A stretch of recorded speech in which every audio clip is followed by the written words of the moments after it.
given by Leo Schouten. He was not available for this session, so I take over, but I use a lot of his material. That's why his name is also included. First, a few definitions about screening and related concepts. What do we mean if we talk about screening? Then we talk about the examination of people without symptoms of a disease yet, who are likely to have the disease or not have the disease, and we want to classify them according to the likeliness of disease. So often screening tests are not giving the definite answer, is a person diseased or not. It separates them into having disease likely or likely not. And people who are likely to have the disease, they have to be investigated further with other tools, other instruments often, to arrive at a final diagnosis. And based on this final diagnosis, the disease has to be treated. And for evaluation, all the things are included, not only the detection, the sensitivity and the specificity and things like that, but also the efficacy of the treatment that follows the detection based on early, that follows early detection. If you deal with an organized activity or a number of activities planned according to certain principles and schedules, based on screening large populations, often open populations, without pre-selection, also the term mass screening or population screening is used. Then we can distinguish between more and less systematic forms of screening. And again, a related concept, the concept of case finding.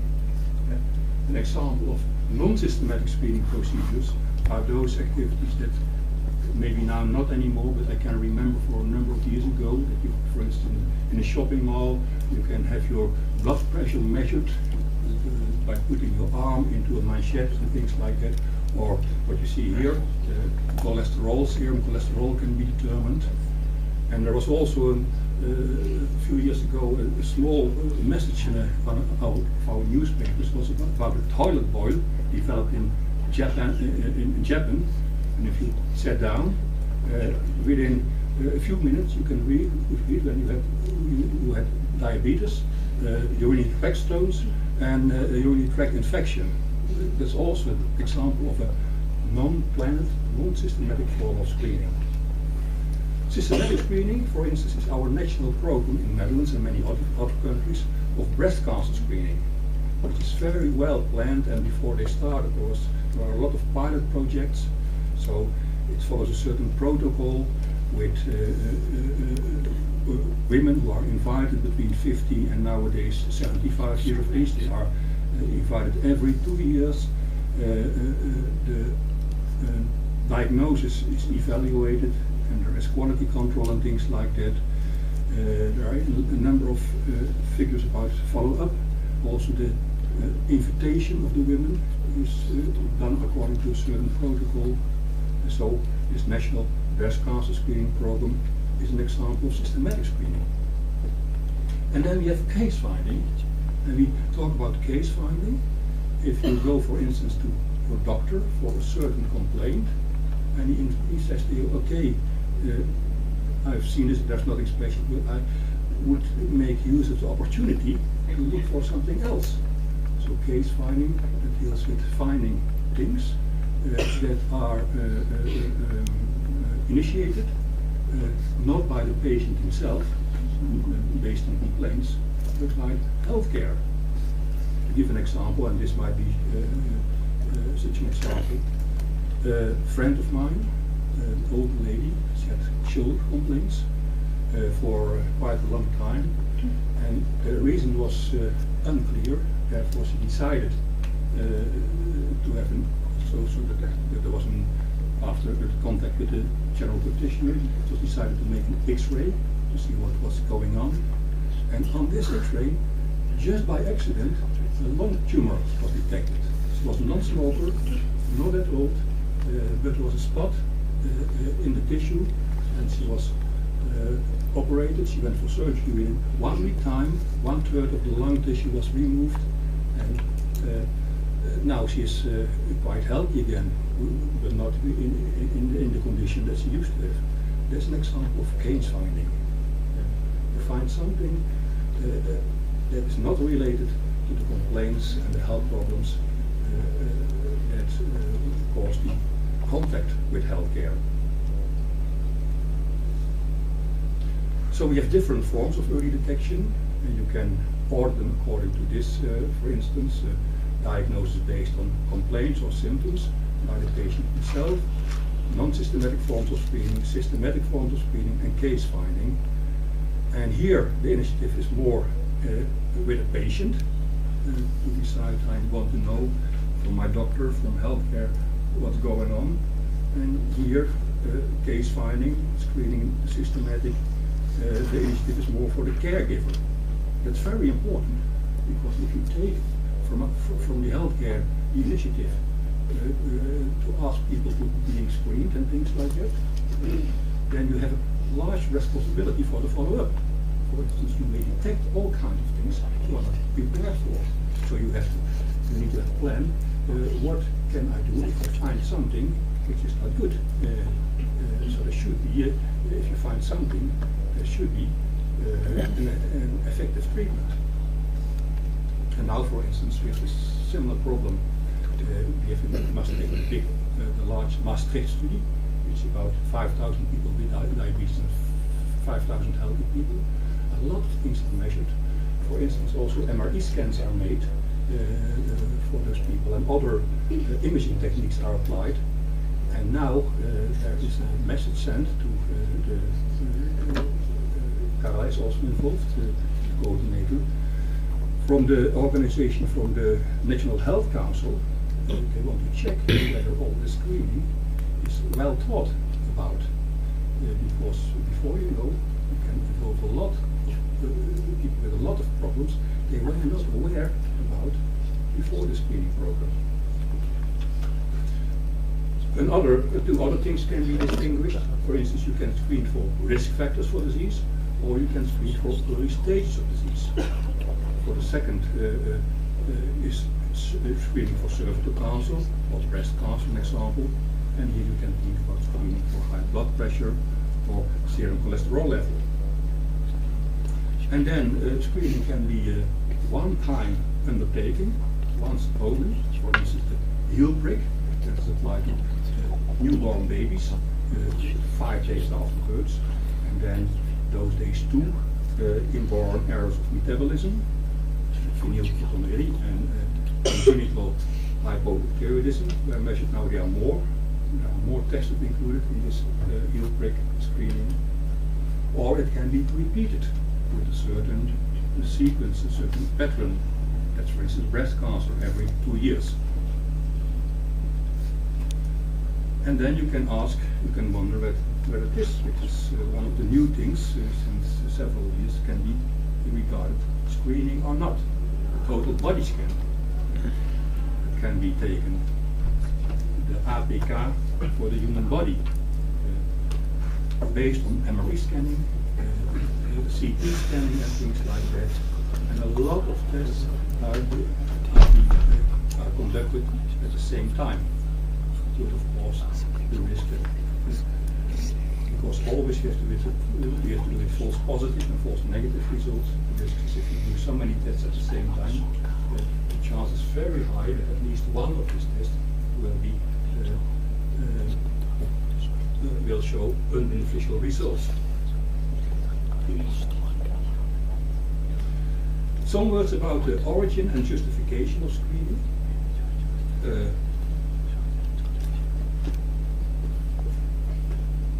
We talk about primary prevention, for instance, by means of health education. If we just aim at preventing that disease occurs, it's not always possible.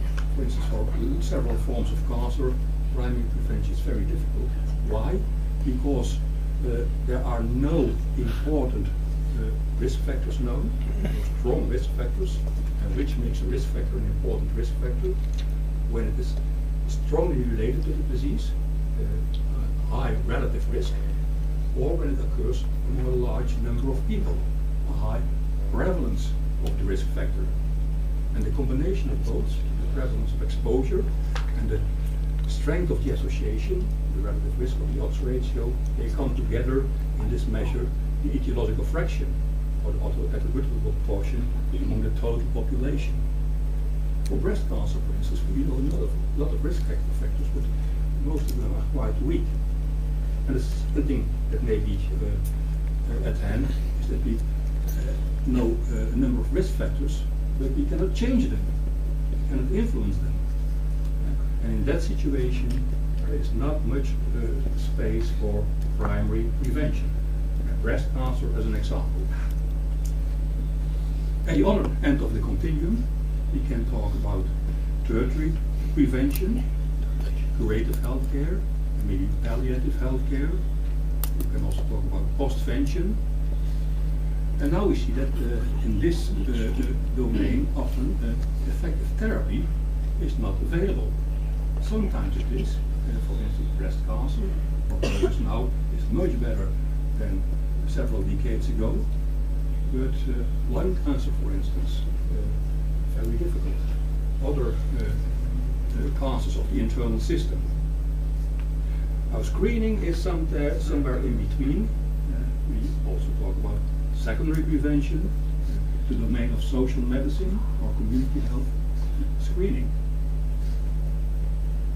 And this screening activities have always been the domain of many political quarrels, political issue. Why? Because people think, okay, it's prevention. You prevent disease by screening on breast cancer, on bladder cancer, by screening on prostate cancer and things like that. But they forget about the limitations and disadvantages. For instance, making people sick, false positive and false negative results. And to create this way of understanding, it's always been proven it's very difficult. For my youth, I can remember that related to screening programs for cancer, for instance, political parties were involved. De Red Women, de Rode Vrouwen van de Partij van de Arbeid, op de vereniging voorkomen is beter, prevention is better than cure, linked with the Socialistic Party.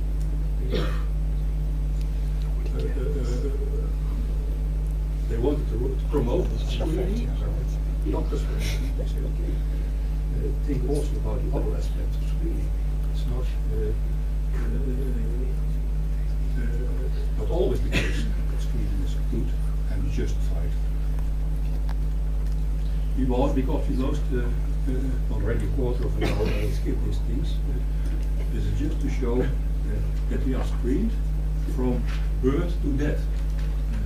In all the phases of age and even before birth, the screening of pregnant women, antenatal screening, very famous example of course the screening for tuberculosis in specialized clinics, the Mantoux skin test, skin reaction, and later on that shows developments in healthcare. The clinics that were used for TB screening or TB care were transformed to clinics for cardiovascular disease, open heart surgery and things like that. Remember, for instance, the clinic, the Kwokkenberg near Breda, those days, the clinic for tuberculosis patients, later on for open heart surgery. A lot of other examples, the European Prague is included, and here more follow.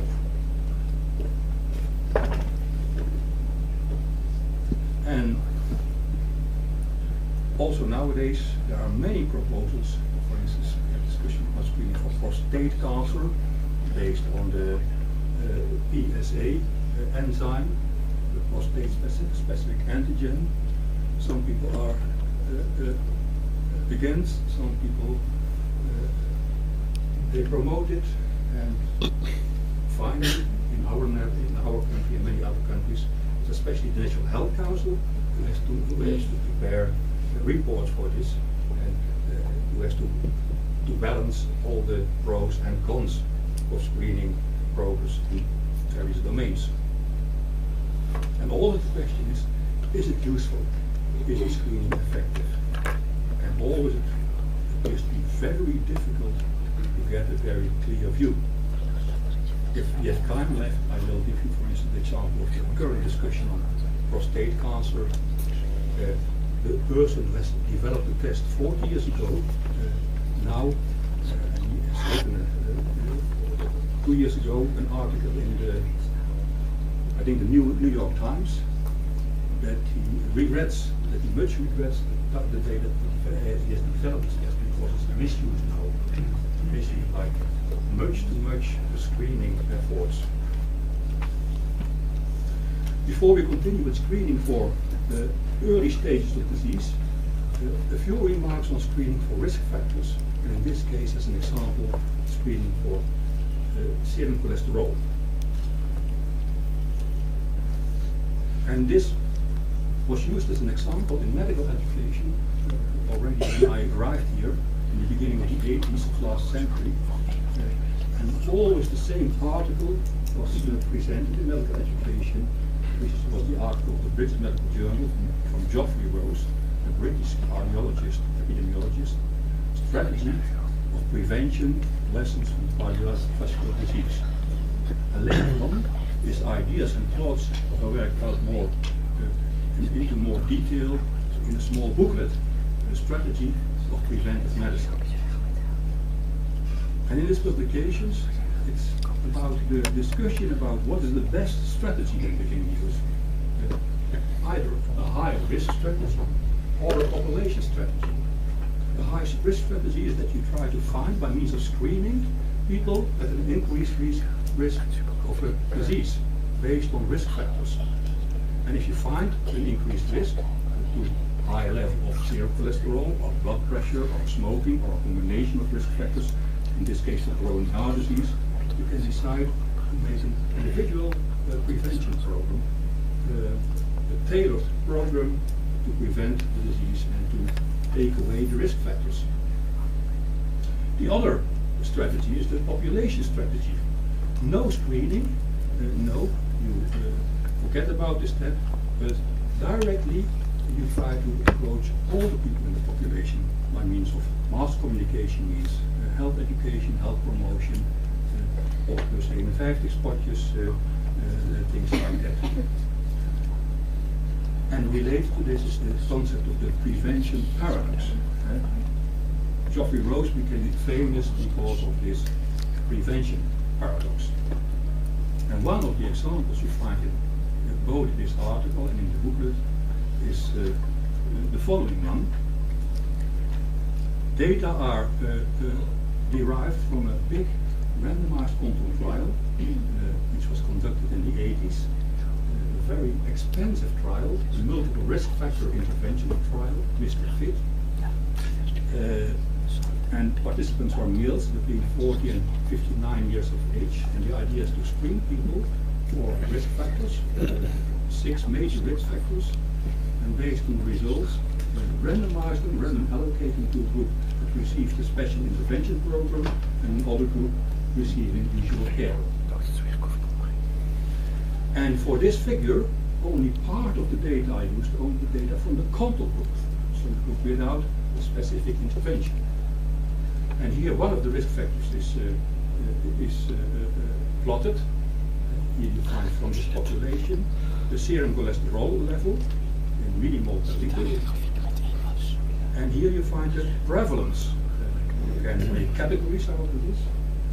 Below 4, between 4 and 5, 5 and 6, and so on. And here you see the percentages that were found. So now we are talking about the prevalence of the exposure to these risk factors, divided in several categories. That's one thing. So it's a baseline study of the control group from this Mr. Fit study. The second thing that is predicted, that is depicted here, and plotted here, is the incidence of cardiovascular death within this population.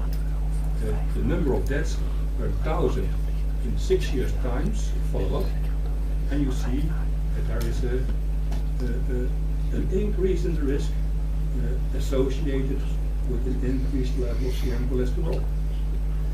So what you see here, actually, you see the incidence let's say, the cumulative incidence, and from this you can calculate the relative risk for each of the serum cholesterol levels compared with the baseline level, the lowest level, with the lowest risk.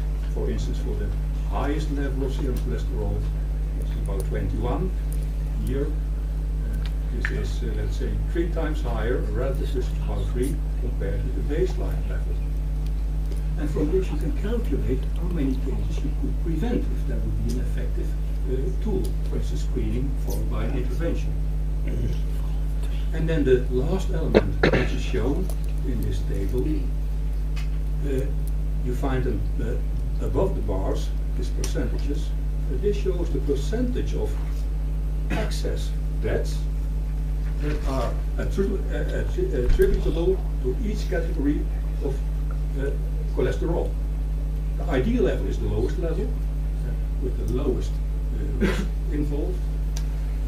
4%.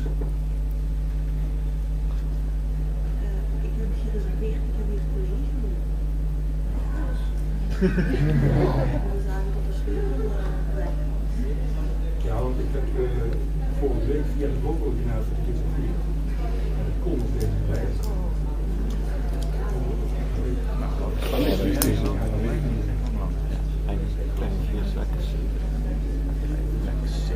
I'm afraid that we have to stop. Something went wrong.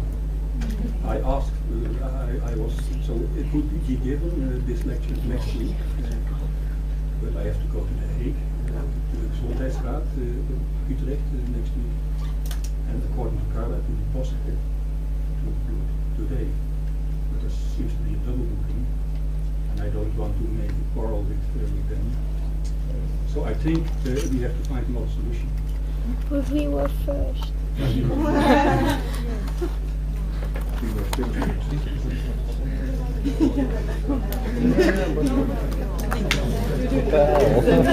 Heel laag. Maar dat kunnen we